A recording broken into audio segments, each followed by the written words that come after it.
Hello and welcome to another episode of Golden Nuggets with Silvia Eldawi. Today I'm joined by Walid Shihabi, the co-founder and CSO of Keyper, one of the fastest growing homegrown PropTech startups in the region. And he's no stranger to the microphone, so this may end up being the longest episode ever. Welcome to the show, Walid. Thank you, Silvia. Are you saying I talk too much? You talk a lot, and so do I, so that's no big deal. But you're a big fan of data too. So he's like a big data guy. So I want to know, what are the kind of intriguing bits of data you've collected most recently in your journey? Thank you so much, Silvia, for having me. It's a real pleasure being on your podcast. We all love it, by the way, in the office, and I think you were born for this. And you're not wrong. I absolutely love data. It's not just the basic data. It's how you interpret it and how you use it for, and what you're trying. You tell a story with it. Yeah. What's the story behind it? What's the insights that you can generate from it? And I think me and you, we've had this conversation before, and it relates specifically to what people are doing with their investment properties. I mean, there's one of two things to do, right? You either lease it out, or you get into the whole short-term rental space. Market, yeah. And there's been a lot of hyperbole around short-term rentals, but here's a little bit of a nuanced information, is that data on short-term rentals is not captured and available like long-term leasing is. You know, the land department provides information about lease levels, what renewal rates are, what all new the lease lets. It's all registered on Ijari, and you can start calculating and addressing exactly what a property should be generating, what the yields are, what the expenses are, and come up with really meaningful net returns and estimates of returns. And you can even start getting predictive, and that's what we like to do with the data.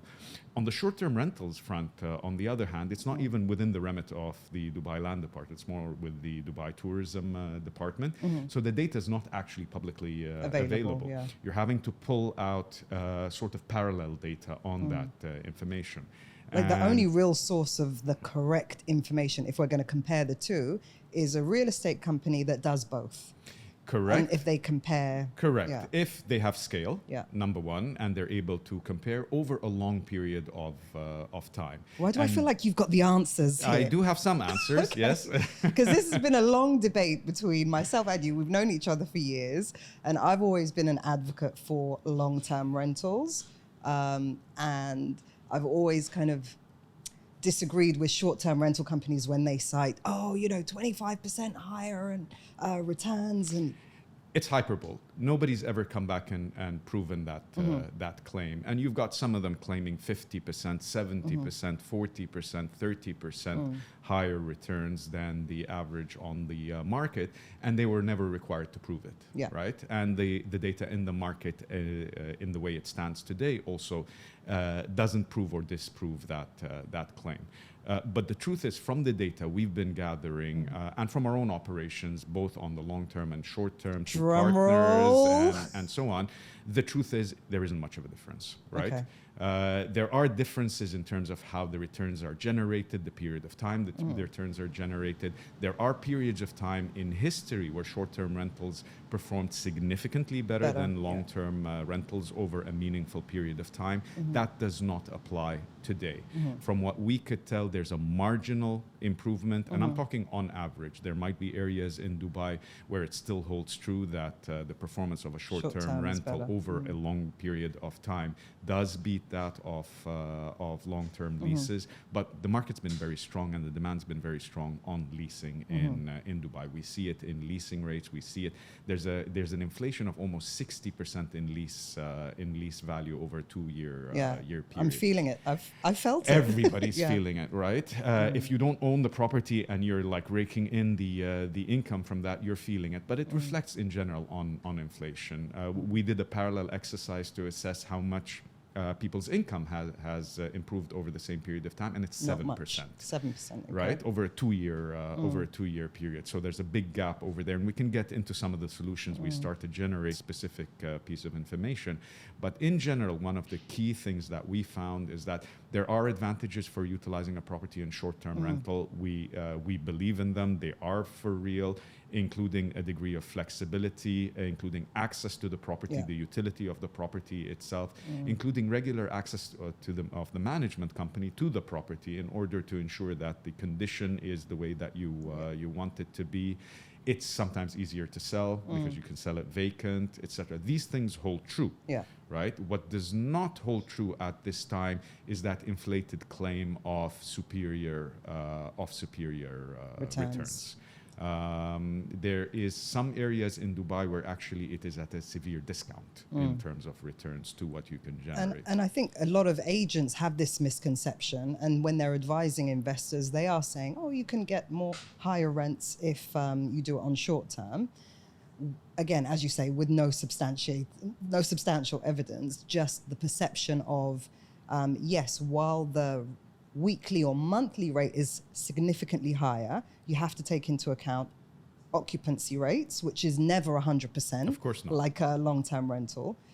You have to take into account that the utilities, DEWA, chiller, all the kind of bills. All these operating expenses that you don't have to worry about in leasing a property long term. You do have expenses when you lease a property long term. But you're not paying the bills, or you're not paying the bills, telecoms. You're not maintaining the property, you're not doing the laundry, you're not cleaning the property, you're not paying a higher property management fee. And it's justified, the higher property management fee, because the management There's company more is work. doing significantly more. It's checking in 3-4 guests a month. Right, on average in the current Dubai market. While on the long term, you're dealing with one tenant for a 12-month period as a minimum, right? So there's a big difference in terms of operating costs. But there are benefits to short term in terms of now you've got flex. You know, it's easier to sell a property if you're investing and you may want to exit within a year or 2 years. You need that flexibility to be able to stay fluid. Then go for short term. Absolutely. Because you can just sell it at any time. Absolutely. And if you're working with a good operating company that's got history and so on, they tend to perform, right? And they tend to take care of your property. And like I said, it gives you that flexibility that I believe in. It's just, it always bothers me when people make unsubstantiated claims and never have to actually substantiate them. And that's what you see in advertising currently when it comes to short-term rentals. I know some people might not like what I'm saying, but I've operated in this space for over 10 years now. So you know the numbers. So I come with a bit of credibility, I believe, in that. A lot of credibility. You've been doing it for how many years? Since before it was a licensed business, actually operating my own fund property. So since 2013. I remember you were getting data from the library. Yes. Back in 2000, or newspapers in the library. Pre-digital age. Don't give away my age, but yes. I've already said I'm before the internet, so my work I'm definitely before the internet. Okay, so how do you see the current state of the real estate market, not just here, but globally? It's a big question. I think the number one determinant of real estate performance, and it's proven to be the case for a very long time, is interest rates, right? It's a key determinant of the performance of real estate. There are places in the world where interest rates don't dent you that much, right? And then there's things that happen that you sort of cover for the impact of interest rates, which is what we saw in Dubai in the last couple of years. A both spike in demand from new sources, population growth that is beyond the average, and speculative activity. These all work to counter the impact of interest rates.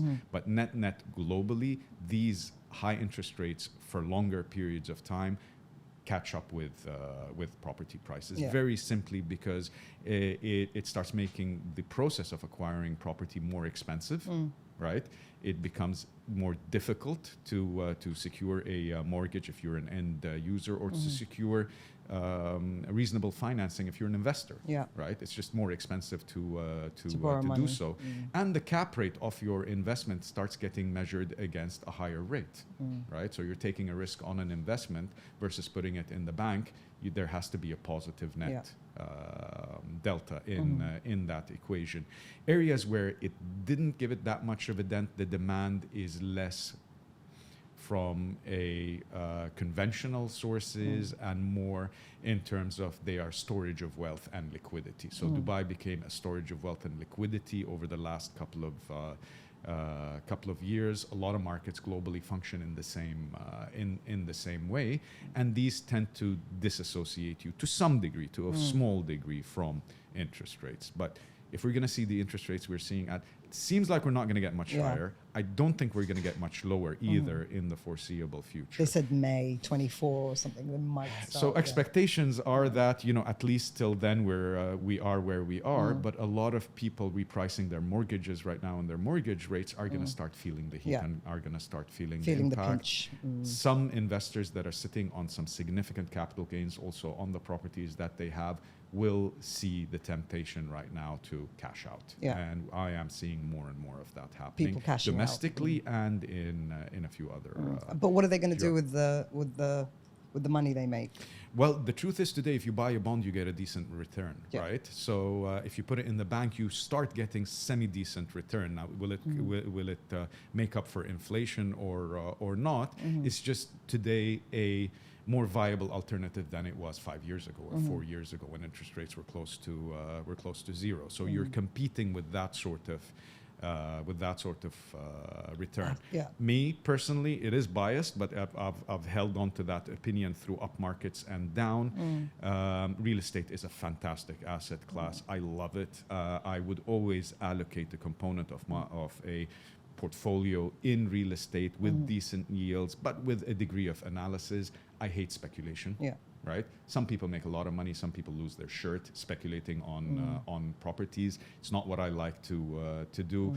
I like to buy an asset that I like, that has the right return profile, that I'm comfortable keeping and retaining, and hopefully one day passing on to my kids.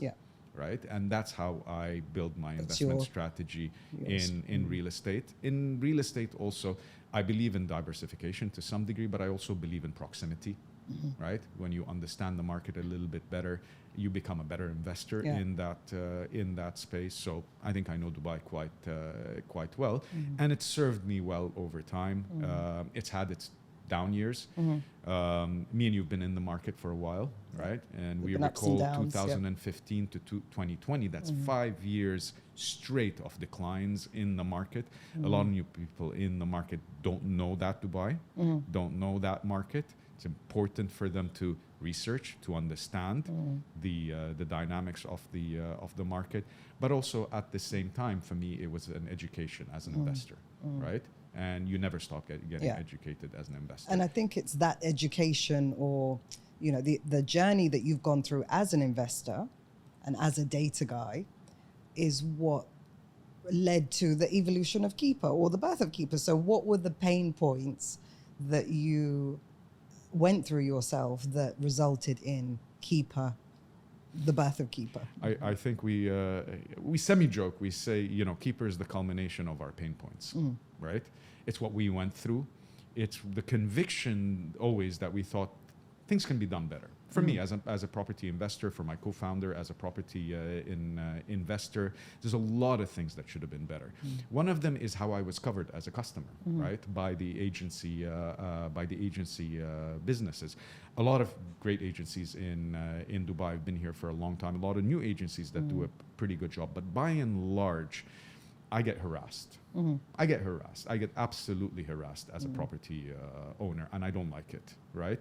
And there's nobody giving me value when they're harassing me, right? We take me out for dinner before we don't mind a hospitality harassment. Exactly. But being harassed just for the simple decision of are you buying? Are you selling? Are you? I mean, where were you when I wasn't buying or selling, or where are you now? I might need different things. And we thought there's many more tools that can aid and service property investors in the market that are not really being done. They are extremely enabled by data. They're extremely enabled by technology. But you need to put them together. You need to understand what you're doing. You need to be coming from the customer's point of view when you build these. And we can talk a little bit more detail about what that meant in terms of the product itself. Yeah, I mean, let's talk about the app, because it's the tagline is for investors by investors. Correct. So if I'm I'm a real estate agent. What do I need to be aware of about the product, the app, what it delivers my clients? Well, for one, our partnership programs with agencies. It's something that's been successful. We've not distributed very widely. We're not a very young company. The company is barely 2 years. It's not even 2 years old. It started at the beginning of 2022. But we've established some very solid relationships with agencies. Some of them actually transferred their property management division to us, right? We took over the property management division, and it's because we're providing the retention tools for these agencies. Most agents in Dubai, I still feel, especially new ones, are always looking for the deal rather than looking for the client. Yeah. Right? And this is a recurring theme in all the episodes of that kind of hit it and quit it mentality. And I think they were all spot on. And as a customer, before I am a founder in this company, I always found that to be the case. You know, you disappear for 2 years, and then you call me, you say, I'm your customer. No, I'm not. I've not been your customer for the last 2 years. You just woke up because maybe I want to sell a property, or maybe I'm in the market to buy a property. Where were you in these 2 years?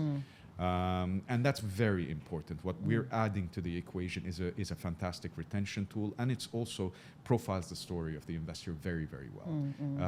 It's a portfolio management tool. It's data integrated. You know the value of the properties that you're holding. You know the profits that you're making on all your portfolio. You know the cash flows that you're generating either by investing them in long-term leases or short-term leases or whatever else you're utilizing the property for. You as a customer, have control. You have control of the data that you're seeing. You have control over your properties. You can choose to use us as a property manager. And if you came to us from an agent partnership, the minute you are ready to do a transaction, that transaction goes back to that agency. Yeah. Which is the babysitting element of, exactly. You know, so if you as an agent can't commit to checking in on a regular basis or, you know, doing the client retention work, then handing it over to you to babysit, essentially, and then you give the alert when a transaction is brewing. Absolutely. But not just babysitting, I would emphasize over here, creating value, creating a degree of dependency, creating constant value going back to the landlord, and creating solutions that don't exist today in the real estate market. One of the things that we were always focused on, it's complex. Myself, my co-founder, come from a financial background. We were bankers before, and to us, real estate is an asset class, just like any other investment asset class out there. Maybe not as much for end users. There's a utility there beyond the financial utility. It's where you live, right? It's home. But I'm talking about more the investor asset class in it. And we always knew that it isn't really being treated as a financial asset class beyond the fact that it's a speculative one. When you make a lot of money, you sell it, right? And that's not the purpose. So we created some solutions and we launched them into the market that actually solve a real problem, and a problem that nobody yet was willing to make the investment. And it took us 1.5 years actually to solve this problem. It wasn't easy. But we solved it and we released it slowly into the market, first to our existing customers and then to a broader subset, and effectively allowed you to access your upcoming rents, right? Allowed you a liquidity solution as a property owner to access your upcoming rents. Why not, right? It is your property, you're due these payments from your tenant, and we have the ability to price that. And we're managing these properties, correct? So like an advance on your... Except it's not an advance. I'll never ask for it back, right? We never ask for it back. You just get it discounted basically to you. It's like getting a one-check payment for your rent, effectively. But we pre-price it, and you can get it at the beginning of your lease, you can get it midway through your lease, you can get it at any point in time so that this you is require the, these funds. RNPL, rent now, pay later. Correct. RNPL is sort of like the brand of the other side. So the same exact product, except from the point of view of the tenant, allows you to split your payments in any way shape, or form. The truth is, like we said, going back to the original statement, that rents have become extremely expensive for everybody, right? One of the biggest problems with these rents is how they're structured. So I don't know anybody who pays more than 4 checks per year. I have to set aside an hour to write these checks and make sure it's so perfect. I forgot how to write with a pen. This is, And my I don't know what my signature. signature looks like. Yeah. And you still got to do it for these checks. I mean, it's 19th century technology for the 21st century. And it's your biggest expense, by the way. I assume it is. Yeah. I know it is 90% of the time the biggest household's expense is paying the rent if you don't own your own property. If you do, it's the mortgage, by the way, is your biggest spend. And you're still doing it on this piece of paper. You spill a bit of coffee and it bounces, and then you're in trouble with your landlords and got to go collect the check back from the bank. There's no need for that. Yeah. You do the financial infrastructure, you price it well, this property is for 100,000. If you want it for 12 checks, right? 12 installments. Payments. I don't like saying installments because it sounds like a loan. Okay, This true. is the rent. We agree the rent on 12 payments, right? This is your rent. You pay it in 12 payments. You pay it at the beginning of the month when it's due. You pay it after your salary gets credited into your account. We have certain metrics. We want to make sure that it's no more than 40 to 45% of your monthly income, just to be sure of the credit risk that we're taking with the tenants. So you do reference checks of some sort? Basic ones, yes. It's not too intrusive, and it makes sense. Obviously, we are enabling tenants to go ahead and lease the properties that they want to. We enable landlords to get what they want to, right? I don't want to wait for my payments over 12 payments, or maybe you do. Maybe you generate more income that way. Maybe you're okay not having to get that money all up front. But if you still want it in 2 payments or in 1, you want to eliminate the default risk. You don't want to deal with the tenant.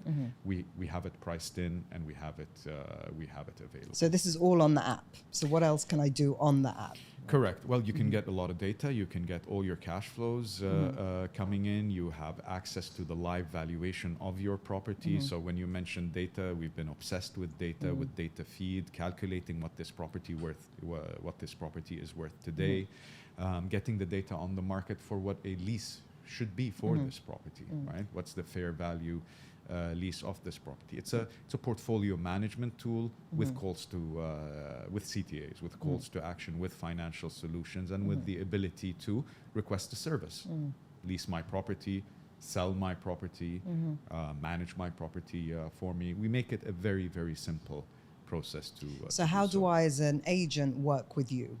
You sign a partnership agreement. You refer to us the customers that are investors that you helped acquire a property for, that either needs somebody to take care of that property on an ongoing basis, provide performance, provide visibility, provide reporting to them, provide services when they are needed, and send you back that customer whenever there's a transaction to be made. It's a simple, straightforward process. The agencies that we work with see the value of retention using this tool, and they keep the customer without having to bear the operational responsibility or give them the data that they might manually have to generate. Our data is automated. And it's consistently updated? It's live. It's live. The value of your property is today. It changes tomorrow. Or it may change tomorrow if there's reason for it to change tomorrow. If there's been transactions in the market that are higher or lower, they impact the value of your property. If there is demand for it, if there's more and more listings coming at lower prices, that should actually lower the price of your property. The algorithm that we have actually takes these into consideration. Daily. And we've been perfecting it over time also. Because I think as an estate agent, you're probably only going to provide the valuation of a property on demand, like if asked for it, or at the point of a potential transaction. But you can't make a decision to sell without knowing that information first. So it makes sense to provide the data. You're spot on. So I'll tell you, if you've ever invested in stocks, okay, you need to ask anybody how much your stock is worth. No, you'll have an app for it. You have an app for it. It's right there, right? You know exactly how much your stock is worth and how much exactly you've made money or lost money on that stock. So why can't you do the same for real estate? It doesn't have to be 100% accurate. I understand the liquidity in real estate and there's nuances and so on. But you take a look at Dubai, and I tell you I own an O2 unit in building X. You're going to know exactly what I'm talking about, because there's like 50 O2 units that are identical in that same building, right? So they're trading, there is a degree of liquidity on them, and you know what they are worth. And we use that information actually to generate. Sometimes you have properties that are very unique. It's harder to have a live valuation, and sometimes it's very demand driven. So if you have a unique property and I'm looking for exactly that, I might be willing to pay 20% over market for exactly that. But these are fringe, these are niche, limited inventory in the market. 98% of the market is more commoditized, is more, you can tell what it is worth. Cookie cutter properties. Almost. You can upgrade your property. That's going to add value. We're accommodating also to some degree for that in our valuation. But it's as long as you provide us with that information. Okay. So if let's say I haven't got a partnership agreement with you, and I've got a tenant, I'm negotiating and this is something that happens a lot. So you've got what you think is a relatively good rental offer, but they want to pay in 4 checks. Or 6 checks. And then the landlord is insisting on 1 check payment. Can I come to you for help facilitating that? Absolutely. That's exactly what we do. We facilitate. We bridge the difference between the expectations of the landlord and the capacity of the tenant. You just close the deal because we helped you close the deal, because we bridge the difference between the two. Landlord's happy, tenants happy, agents happy, we're happy. Okay. And you enter at what point? The negotiation stage or the contract stage, or? Typically, we get involved at the negotiation stage, although the way the product is built, it could be during the tenancy. And that's the interesting thing about building something that's embedded in the transaction itself. We're not lending anybody any money. We're processing the lease. Okay. Right? And when we're processing the lease, we process it through an interface that the tenant can see, uploads their credit card, schedules their payments, right? And then can choose, let's say you negotiated and it's in 4 payments, right? You schedule these 4 payments, and then the payment's due in another week, and you're thinking, you know what, I can use that money for whatever, I'm getting married. I don't know. You can just instantly choose to spread that to 12 payments, and it's priced in. Your landlord will still continue to receive it in. So you can do it 25% of the way through the tenancy. It doesn't have to be right at the 75% beginning. through the tenancy, even. And it's interesting. We opened it up a little bit to see the profiles of the landlords and the tenants that need this. And we had theories, right? We had some information about the nature of demand. We knew the demand was big. And we had some indication about where it's going to be coming from. The truth is it came off from everywhere, all types. We have leases in categories over 400,000 dirhams on a property, and we have, short of 30,000, and everything in between. We've deployed at the beginning. The majority are at the beginning of the tenancy, because that's when you need to close the deal. But the solution is so flexible that we have some of them that halfway through the lease chose to do it. Both landlord or tenant chose to actually tap into. The landlord can cash in, right? And that's it. They're out of that lease. They have the cash in hand. We'll take care of it from there. And the tenant could just choose to spread it over 12 payments and be more comfortable in paying that lease. Because there's an assumption that it's associated with kind of maybe lower affordable, the lower affordability segment. So I wouldn't be surprised that 30. So we tested that assumption. Not that people don't deserve to have a solution across all categories, right? But we tested that assumption, and some people thought, it's only going to fit with this category. It's only going to fit in this pricing category. The truth is, no, we got it across. You've got some 400,000 ones. Absolutely. What's their story? People with families need big houses that cost more. It's that simple, right? So people with big houses, especially these days, villa rents are through the roof. Yeah. Even 3-bedroom rent now is like crazy values. And why do they have to come up with that money? And I'm talking about people with very good jobs, right? People who have been at their jobs for a very long time. I'm talking about people who are rooted in the country, right? And it just doesn't make sense for them to have to pay all that money upfront to the landlord. So and landlord's expectations, by the way, in a stronger market, the landlord that was accepting 4 payments is now demanding 2. Yeah, because they can. Because there's a queue of people waiting to pay 1 check. Yeah, that queue won't remain. That queue won't remain, and I would just worry about people's assumptions that status quo is permanent. Yeah. And I always see it. You lose a lot of customers like that. You lose a lot of loyal people like that. Know that everything is temporary, right? Know that the current market status is temporary. So make sure that you're as fair as possible in how you're dealing with your customer, be it the landlord and or the tenant. Yeah, right. And I think to give landlords their dues, they took the hit during COVID. Oh, absolutely. They took the hit. They swallowed it. They didn't complain, but. So when it comes round to the gains, they're taking the gains. Absolutely, and so they should. They should take the gains, but it should also be in consideration that you want a good tenant. Yeah. You don't want to fly by night. You don't want 1 check coming in today and then disappearing tomorrow, leaving you the apartment in a terrible condition. Yeah.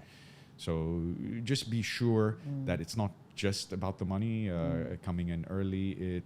There needs to be some sort of filter, right? And there needs to be some sort of caretaking associated. And it's one of the things that we prioritize in how we deal with that particular relationship. And I find that, it's not just when you're negotiating a lease, it's not just the value, it's the number of checks and the backwards and forwards negotiation that really does set the theme for the ongoing relationship with the tenant. Now, I feel like I got a really relatively good deal on my place. So I'm now behaving accordingly. I'm not going to bother the landlord for every little thing that goes wrong. I'm just going to deal with it as if I was the homeowner. But if you... Because you're a good tenant. I'm a good tenant. Yes. But if I feel like this landlord really squeezed me at the beginning... You're not going to look out for them. Yeah.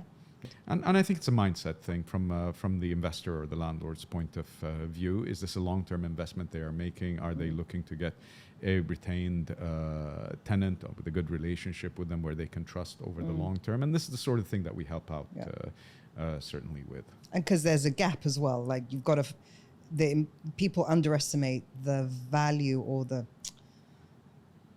Zero income. The zero income. It's gonna stay empty for at least a month. Yeah, and it's never zero income because you're accumulating cost, right? True.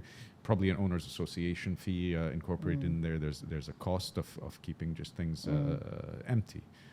So the higher occupancy period that you have with a tenant that you're comfortable with, the better overall that this investment's going to do. It's going to do. It's just a simple association, I think, for us, and we value it. And you know what else as well? I would remember it towards the end of my tenancy. Let's say they want to do viewings or they've hired an agent to sell it or lease it. I'm going to be a lot more amenable to viewings and allowing access at any time of day or weekend. As opposed to ruining it. For them, as right? opposed to, no, because you have it's in your hands. And it is something that we found quite common. It's interesting. There's actually been a bit of an adversarial relationship between property owners and tenants over the last couple of years.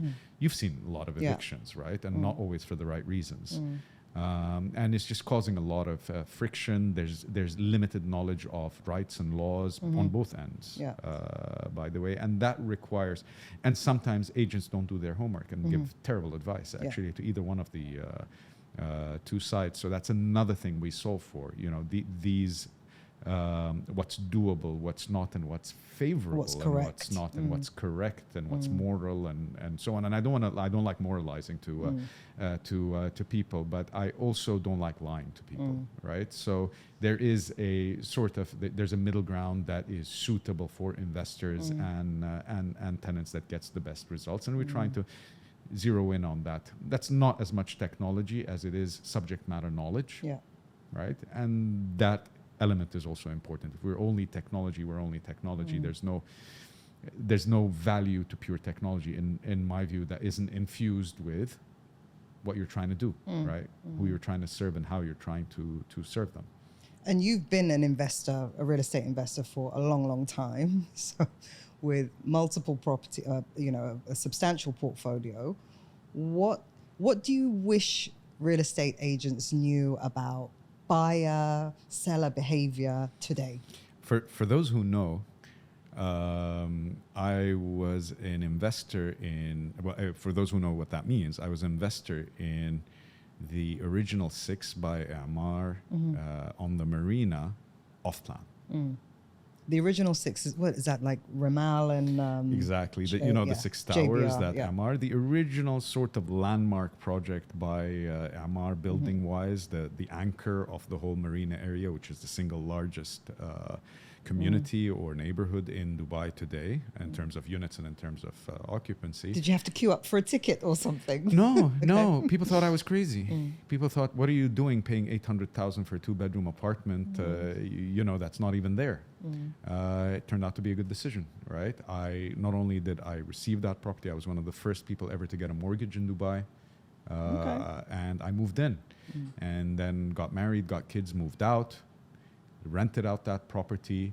So went through the very, very early stages of understanding what the process is and what the transaction is and what it constitutes. And by the way, it wasn't easy. It was a lot of things that weren't taken care of back then. The mortgage process was misery, like absolute misery. We're not necessarily solving for the mortgage problem in Keyper, but it's still, in the bank of experience that you get when you compare it to what you can do today. But another story that comes to mind, and when you're asking about,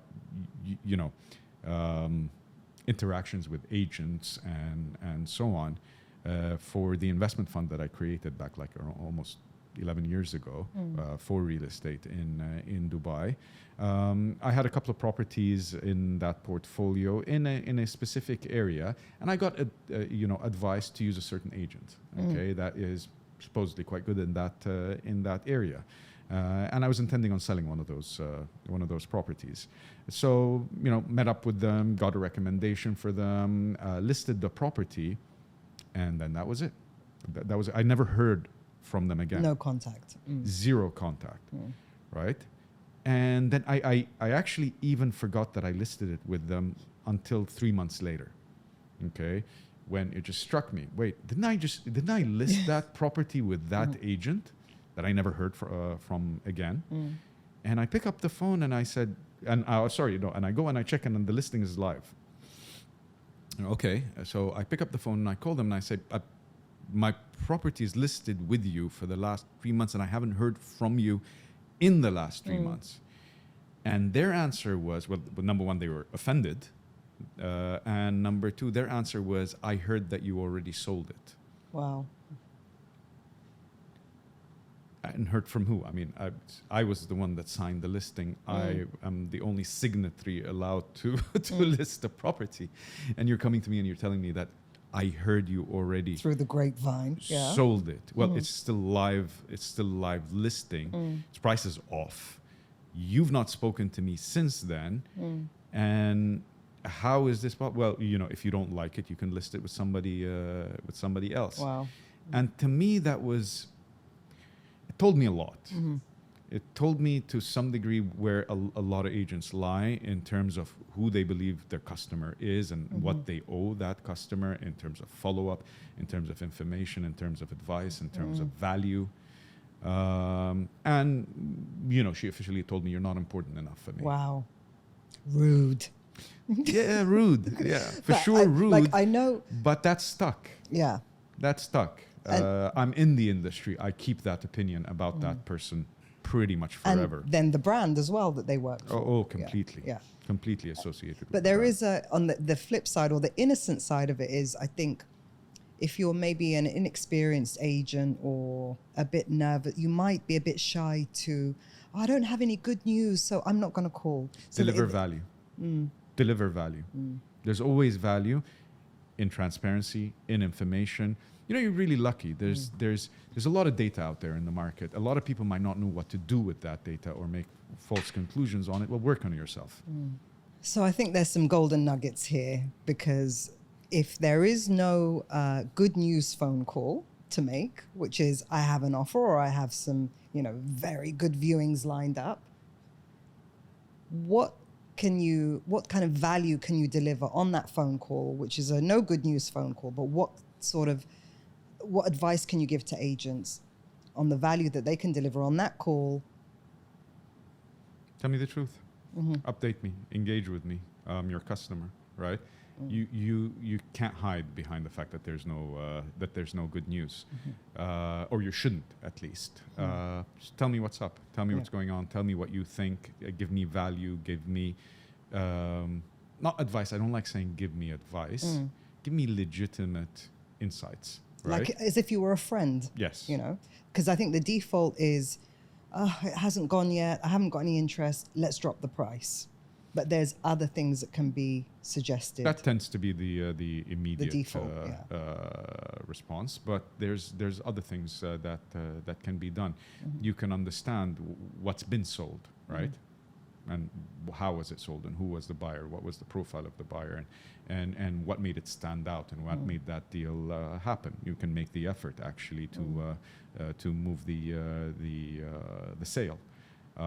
You can suggest certain things, even if it's going to cost me a little bit of money, right? Tell me that's what this property needs. That's who you think this could be sold to. We need a drone. Yeah. We need a drone footage of this villa. Yeah, don't be too creative, right? I mean, maybe if it was something like that, but there are usually also simpler solutions to that. Could be the market. The market's taking a break, taking a breather. And these things do happen, but give me my due. Yeah. Right? Engage with me. Tell me what's up. And it could be there's options such as, apart from dropping the price, which is the default, you could review the description. Maybe I could ask you, if I'm the agent, I ask you, can you just read through the description? Am I missing anything from this description? Because how often do landlords or sellers actually get involved in that selling process where they're reviewing the description? It could be the photos might need a revamp. Maybe the photos were taken when it was tenanted. It's now empty. It looks completely different. Maybe there's some work that can be done on the property that might be putting off people that are viewing. Get that work done. Maybe it's filthy. It needs a clean. Maybe it needs a repaint. Maybe, what else? Maybe it does need a drone. Maybe it does. Footage. But, that's summed up in one thing. Own it. Right? And own the deliverable. Own the conversation. Own the conversation. Own the deliverable. Enable you and empower yourself to deliver on. And how much more would you respect me if I said, Walid, actually maybe it's time to just take it off the market for a couple of months. Let's just hit pause and then come back fresh in a couple of months. If that's if you have a convincing case for that, by all means. Sometimes it depends though. You need to KYC, know your customer, right? Am I selling it because I think I can get an above market price on it because I'm delusional? Okay. There's a lot of delulu going on at the moment. There's a ton of delusion out there right now. Expectation. It's because all these superlatives that get used in real estate, right? Record this and number that, and prices. Just highlight these crazy numbers. And it just influences, in 5 minutes. It influences people's expectations, right? Things are so rosy, I can get whatever I want. No, it's not. Obviously not. And these are sort of fringe and extremes that just get highlighted for clicks and for eyeballs, right? Deliver the right message, deliver the state of the market if you really are understand it, or start understanding it if you don't, right? And then that should deliver the value to your customer. One other thing that I find quite strange, and I don't appreciate companies that enforce it, is that not working with other agents at my expense as your customer, okay, true, is actually you're not doing me. You're not adding any value to me. If the demand is coming from another agency, you better work with them, right? If they're willing to work with you, you better be willing to work with them. I'm not. My concern is not you making the full commission. And that happens a lot, where a lot of agents are not interested in splitting. There should be some sort of sort of ecosystem where they work better together. And there's some startups in the industry, by the way, that do a good job of bridging that. I think it's easier to bridge if the seller is also paying commission. So if in the US, they call it double ending it. So the seller's paying commission, the buyer's paying commission. So I'd be more inclined to split. But if I'm only relying on the buyer's commission, I can see how some agents would say, I don't want to split this. But then they need to work harder to add value to you as a seller to I'm willing to pay it justify if paying. I'm getting value. Yeah. I'm willing to pay it. So if you I'm heard getting that value. here first. Yeah, absolutely. Sellers are willing to pay a commission if you add value. Correct. Correct. I think most are. It cannot be. You cannot be gouging, trying to get from here, there, and the other place. People find that out, right? And top up. Yeah. The top up. I hate culture. that. I hate that. That's. I believe that is a conflict of interest at its core, Yeah. and I don't accept it. If you get me a better price, thank you. Yeah, exactly. Not going into your pocket. Yeah. If you value me as a customer, you've just done your job, only better, right? You've earned me as a customer over a longer period of time. Plus all your referrals, your future recommendations, and so on. But it's where you stand. Is this a hit and run? Are you a hit and run person, or is this a career option for you? If this is a career option for you, create value for your customers. Your revenues will come. You will build a career out of it. And you can only create value when you understand where the value lies and when you work on yourself. Yeah. So I guess that would be your headline advice for real estate agents. How do they stand out from the competition? Because there's a lot of competition right now. What can they do I'm sure you still get a lot of cold calls every day. Of course. Do you give any of them the time of day? And why? Sometimes. What did not that person do? because I have any intention of using them. Like I said, I believe this is harassment. It is. It's harassment. I'm a busy person, and my phone rings off the hook, right? Because they have it on their database that I used to own this property. I don't own it anymore. I used to own it 4 years ago, and I'm getting calls about it today, right? And it just gets super annoying. And it's more annoying when they know nothing about me, right? When their introduction is that conventional introduction, do you have anything to buy or sell or lease or rent, or why are you calling me? Yeah. Right? What would you like to hear? I mean, it's naughty to cold call, but it does still happen. It happens. I understand it. I understand the incentive for it. Right, a lot of agents join the industry with absolutely zero tools, just a bunch of numbers, and they're sent out into the market. You'll have a couple of months to prove yourself, so they go berserk on some old databases, by the sounds of things. Yeah, they go berserk. They call everybody, and whatever hits, they work on. What would I like to hear? I think communication tools today allow you to avoid cold calling altogether, right? Between social media and communication tools and conventional tools out there also, just give value, okay? And people will remember you for the value that you gave and will come back to you when they have a need. Yeah. And in the meanwhile, they're just absorbing your value and your content or whatever it may be. That's the strategy I believe in. There are some people who are smart, who catch you with a smart statement about your property and a little bit of knowledge about that. I'm not encouraging cold calling, but that may be a conversation I'm willing to have. But it also feels cheap that, okay, if I'm not willing to sell my property just right now and it's already been leased, you have no interest in continuing that conversation with me. I'm not, okay. Then I have no interest in coming back to you when there is. Right? Yeah. And from Keyper's perspective, what are you guys doing to make brokers or brokerages' lives easier, and what's in it for them? I mean, as a platform onto itself, there's a couple of key things that we are providing, and then what we're doing overall for the market also, we believe adds value. We have an internal research department. We publish data on a quarterly basis, on a per building basis, and it's accessible to all. It's free on our app. Our app is free. So that is information that we are providing, and that we're actually allocating resources for people to actually come up with these figures and put them out there in the market. So read ours, read what other respected providers of content are providing to you in the market. I know people don't read anymore. What you want to stand out, make the effort, right? And beyond that, what we specifically do also to help in the ecosystem is, like I said, the first one through our partnership program, we establish customer retention. It's that period where they don't need you right now. They're still taken care of, and their But they're property getting is calls. taken care of. The client's getting calls from 7 other agents on a weekly basis. Correct. Correct. So you might assume that he's your customer, and then he gets the 10th call on like 6 months later. Okay, and one of them sticks. You just lost them, right? In our case, there is a retention process. We're updating them on everything related to their property.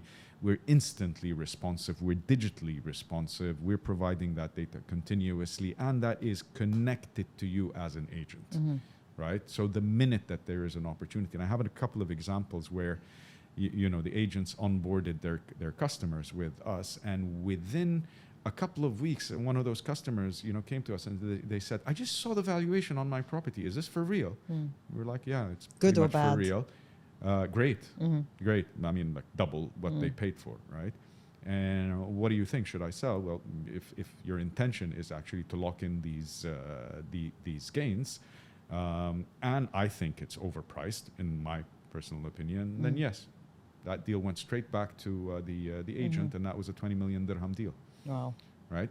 There's no guarantee that agent would have gotten that deal had this person not been onboarded on our and on not our been aware platform. of the value today. And not been informed live on the value. I don't need to call him every day and tell him, today your value is X. The platforms deliver that sort of thing right now, or our platform in particular delivers that sort of thing And right I think now.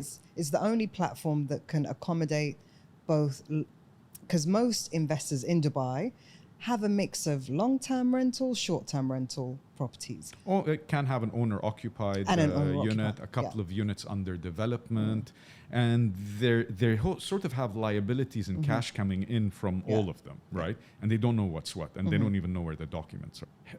Multiple statuses of properties. People who've been investing in the market for a long time have different statuses: long leases, short-term rentals. They might occupy one property, have their own vacation home also on there. Maybe bought a couple of properties under development.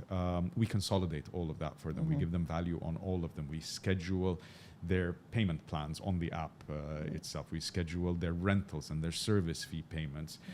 We create a document library, basically fully accessible to them. Most people who I just described that have that profile, in a lot of cases, cannot find a simple document. It's that disorganized, and there is no real core tool in order that to houses do all everything. Okay. And what other problems are you solving for the broker or the brokerage? The financial transaction, the financial solution itself. That's sort of the core of our product, or the most popular part of our product offering right now, because it solves what seems to be a real severe pain point. And we simply make some leasing deals doable. Yeah. Right? That wouldn't otherwise have been doable. Have been you done. just kind of tip them over the edge. So, you close the deal quicker. You make the landlord happy. You make the tenant get into the property that they're looking for. On the terms that they want. On the terms that they want, and by plugging in this solution. And guess what? It doesn't end there. The tenant themselves, have this interface with the reminders and the options to pay by credit card and all the things that we mentioned. We believe it's a really good user experience. It's much better than conventional leasing the way it is right now. We mentioned checks, but also documentation and so on. Creating a digital path on leasing and a digital interface for leasing makes it the sort of thing that you're now come to expect in every other industry out there. Yeah. Like, how do you order food? How do you book a plane? How do you, and anything. How do you get an Airbnb? That's a PropTech, right? Yeah. Do you have to write checks? The hugest PropTech. It's the biggest. It's the most valuable. So almost We'll try and get them on the season. Yeah. Well, if you get them, tell me. I'd like to sit in the background. Yeah. Yeah. No, it's an inspiration actually. The company really recreated an industry, or maybe even created an industry within PropTech, and in my view, certainly the most successful PropTech ever. Yeah, because it was. How did it start off? Just like beds in Airbeds. Airbeds, yeah. Airbeds and breakfast, right? Airbnb. Yeah. You rent an airbed in your apartment on the or the sofa or something like that, and then it became a full apartment, and then it just took off from there. But it didn't happen by coincidence. Yeah. A lot of work went into that, and a lot of it was on the supply side. People think they're successful because people go to Airbnb to book properties. You have to have the properties there first. Yeah. Right? So you have to get the people who own the properties or the people who manage the properties to trust you as a platform, to add those properties to the platform, and to manage their properties on your platform, okay, and make them available to people. Would you go to Airbnb if you never find anything there? No. No, of course not. So you can find whatever it is that you're looking for on Airbnb today because it became a trusted platform. And on that theme, what's next for Keyper? Bed and breakfast, mattress stage. You're way ahead of that. What's next for Keyper? It's a great question. Well, we're really pushing down the solution for rentals path. We're investing a lot of resources into it, and obviously we're investing a lot of money into facilitating these leases. And that will continue to be a big part of our focus. And we're looking to 10x the amount of leases that we're actually facilitating for people. At the same time, increasing inventory, increasing landlords on our platform, and adding more and more value to them, getting feedback from them on what it is that they want to see, what's the data that they want to see, what's valuable to them, what sort of in the pyramid of value that where's the highest value we can provide to them. Well, there's a lot on our roadmap for sure. But I think the main focus right now is to really solve for the problem between the landlord and the tenant. That's the core value proposition that we're trying to deliver on at scale right now in Dubai, and hopefully very soon beyond Dubai. The same problem exists a lot of places. Landlord expectations of a very significant payment upfront, and tenants that prefer to pay monthly as they should. So that's going to take up a lot of our attention, making sure the payment options are all in place, making sure the interface is easily accessible, easily actionable for tenants and for landlords. That's taking up a lot of our attention, a lot of our time, a lot of our planning, and a lot of our resources. But certainly, you mentioned data and how we utilize data. We're gonna sort of introduce a lot of very interesting new ways where data feed comes to you as a landlord, keeping you informed, keeping you up to speed on what's happening in the market, on your properties. Like with all your other assets or investments. Like with all your other assets, exactly, except this one's most likely to be your most valuable asset. Right? So there's a lot of work that we're doing on there. And the final thing I would mention is that the financial solution that we're implementing for rentals, okay, is not the only financial solution we had in mind. We come from that background, and we have a lot of very good ideas on what the requirement is from the investors. So things addressing payment plans, for example, on properties that you're acquiring, and one of my personal favorite is creating liquidity for your real estate investment.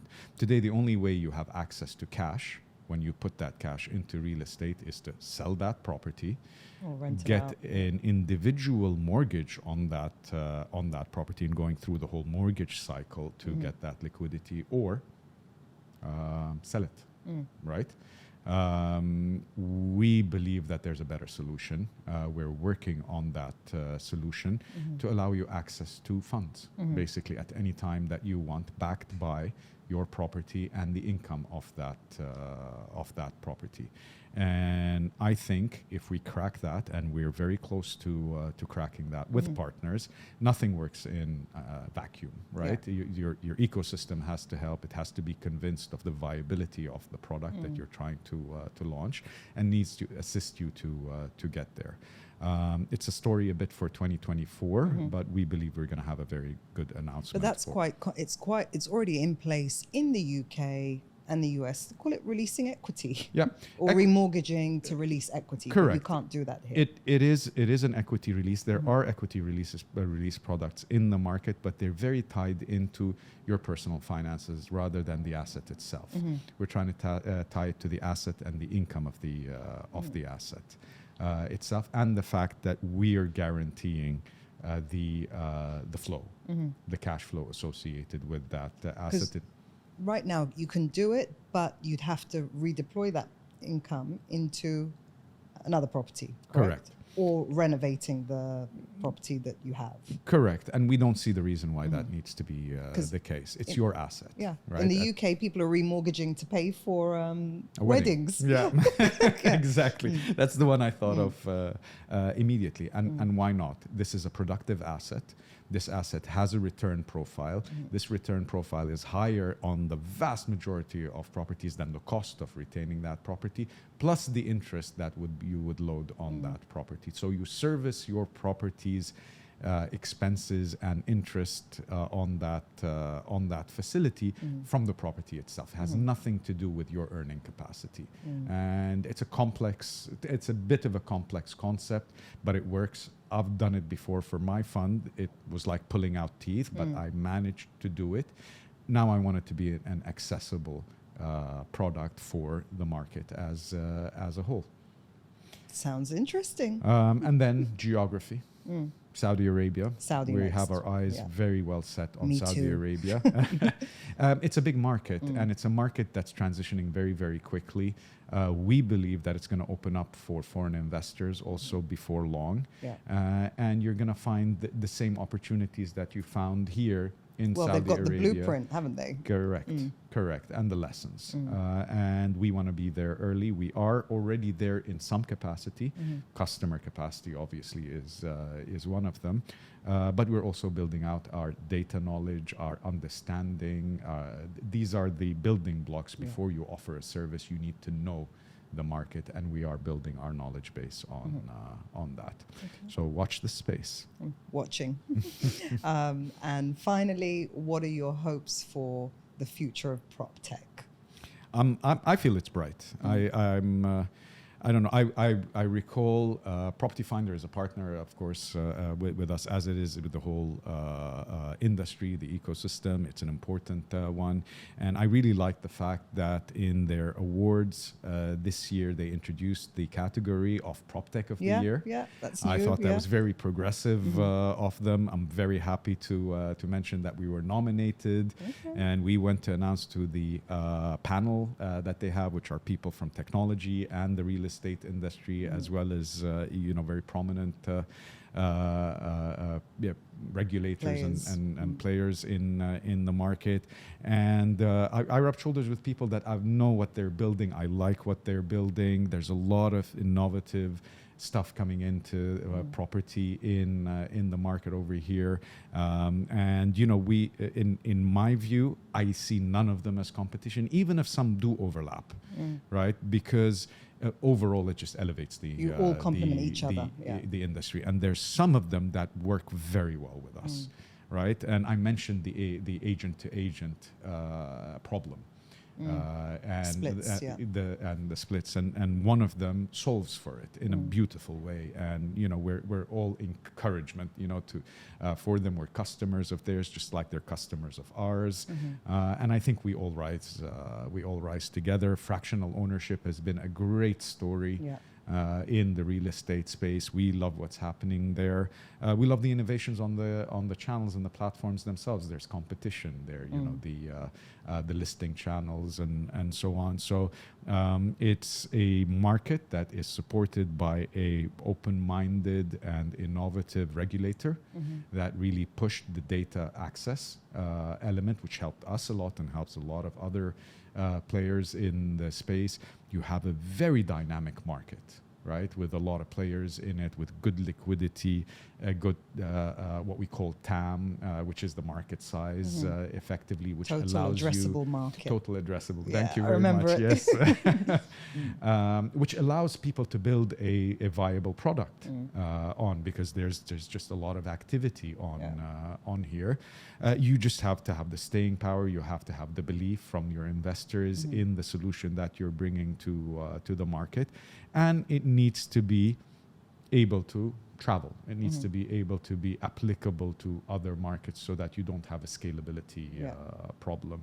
But I'm extremely positive. Actually, I think there is a chance that in the next 5 years you may have a global leader in the PropTech space coming out of the region. I Why hope not? so, yeah, because it's, you know, the US has had the limelight for a long time, and there's a lot of talented, innovative solutions coming out of the region. So yeah, And we watch have this space. enough scale for those solutions. I mean, I look at Tabby, for example. I'm plugging them in. I'm not an investor. I'm a fan, right? And that's a $1.5 billion company that's 4 years old right now. It has better unit economics than all of its peers in other markets, because the market here was extremely supportive to their business model. And I think we have a global leader in the making in that company, and many others, I believe. So it's not wrong to be ambitious. On the contrary, it's very right to be ambitious in being a global company coming out of this domestic market.